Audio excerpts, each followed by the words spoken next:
Recent weeks have seen a flood of alarmed coverage in Turkey about growing India-Cyprus defense ties. While some Turkish analysts downplay it, many are sounding the alarm, drawing direct comparisons to the 1990s S-300 crisis on Cyprus, warning about shifted military balances, threats to Turkey's Blue Homeland doctrine, and complications for their S-400s and naval operations. They even acknowledge the disruptive potential of India's supersonic precision strike systems like BrahMos or long-range cruise missiles. First, let's understand why Cyprus is such a flashpoint for Turkey. Since 1974, the island has been divided. The south is the internationally recognized Republic of Cyprus.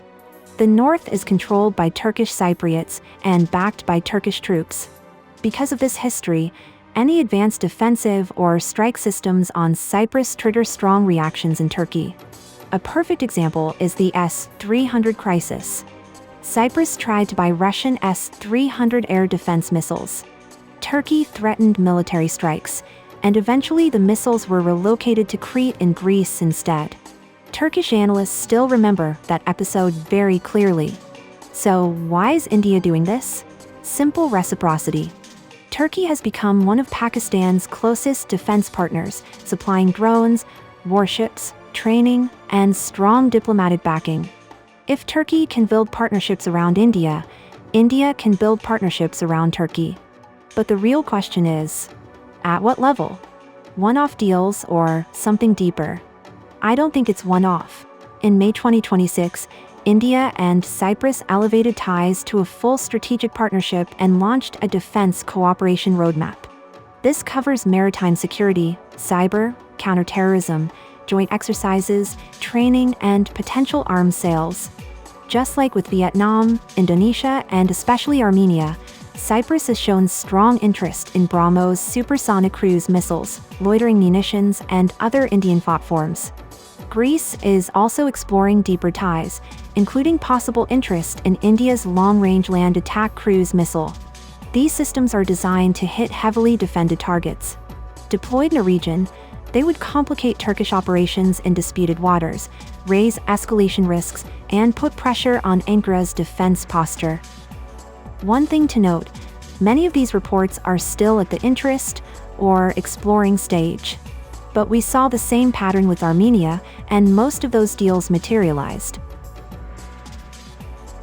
This fits perfectly into India's multi-theater approach.